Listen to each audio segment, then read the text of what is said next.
네, 안녕하세요, 여러분. 미국 주식 읽어주는 여자 주식 누나입니다. 11월 10일 화요일 미국 증시 마감 브리핑 해드릴게요. 다우지수는 0.9% 상승을 했고 나스닥은 1.37% 하락 마감했는데요. 항공에너지 외 가치주들이 상승하는 다우는 강세를 보였지만 반면 언택트 관련주들은 자금 이탈이 이어지면서 나스닥은 약세를 보였습니다. 백신 변수가 이틀 연속 영향을 주면서 경기주와 성장주, 자금순환이 이어지는 모습이었습니다. 전문가들은 집콕주에서 트레이더들이 빠져나오고 있다고 진단을 하고 있기도 하는데요. 미국 증시는 현재 성장주에서 가치주로 자금이 이동하고 있다는 분석입니다. 다만 종목별로 반응이 달라지는 모습이었습니다. 전일 하락했던 넷플릭스는 오늘 반등에 성공을 했었고 여행주 일부는 하락 조정을 받았습니다. 그래도 확실히 경기주에서 가치주로 관점이 집중되는 양상을 보였죠. 조 바이든 대통령 당선인에 대한 기대감이 지속된 점도 긍정적으로 작용했습니다. 지난 7일 바이든 민주당 후보의 당선이 사실상 확정된 가운데 바이든 당선인은 승리 선언과 함께 코로나19 대응으로 미국 경제의 재건 준비에 착수했는데요. 이에 미국 정치를 둘러싼 불확실성이 해소되면서 위험자산 선호 심리를 키우는 모습이었습니다.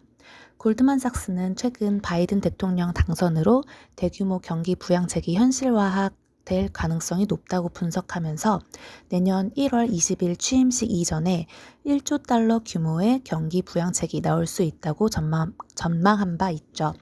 이어 코로나19 백신과 미국 선거 등을 발판으로 미국 경제가 V자 회복을 보일 것이라는 낙관적인 전망을 내놓고 있습니다.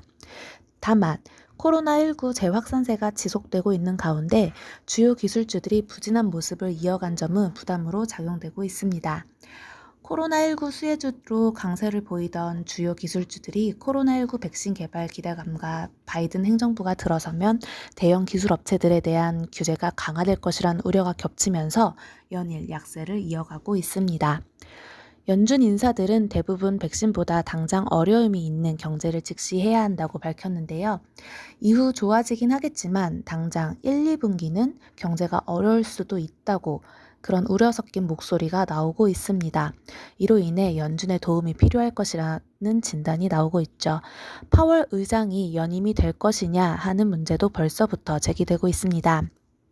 규제를 강화하려는 바이든 정부와 파월 의장이 맞지 않는다는 점이 부각되고 있는 것이죠. 브레이너드나 라파엘 보스티 애틀란타 연은 총재가 역할을 할 것이라는 분석도 나오고 있습니다. 다만 파월의 임기는 2022년 2월까지라 아직은 수면 위에 논의되지는 않을 듯 보입니다.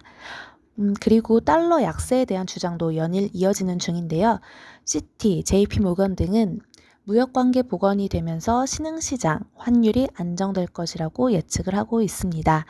미국의 부양 규모가 적더라도 연준에서 보충할 것이라 결국 달러 약세는 불가피하다는 주장입니다. 업종별로는 상승 업종이 우세했던 가운데 상송업, 자동차, 은행 경기 관련 소비재 업종 등의 상승세가 두드러졌고 반면 소프트웨어, IT 서비스 업종 등은 하락했습니다. 종목별로는 코로나19 백신 개발 기대감 속에서 국제 유가의 강세가 지속되었던 가운데 엑슨모빌, 쉐브런이 연일 상승을 했고 보잉 등 경기 민감주도 연일 상승을 이어갔습니다.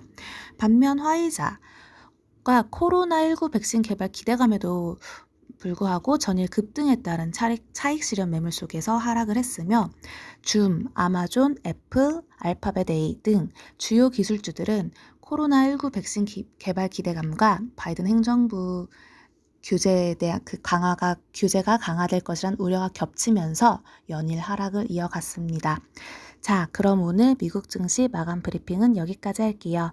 영상 재미있게 봐주신 분들 좋아요와 구독 그리고 알람 설정 댓글도 많이 부탁드립니다. 이상 주식 알려주는 여자 주식 누나였습니다. 또 만나요.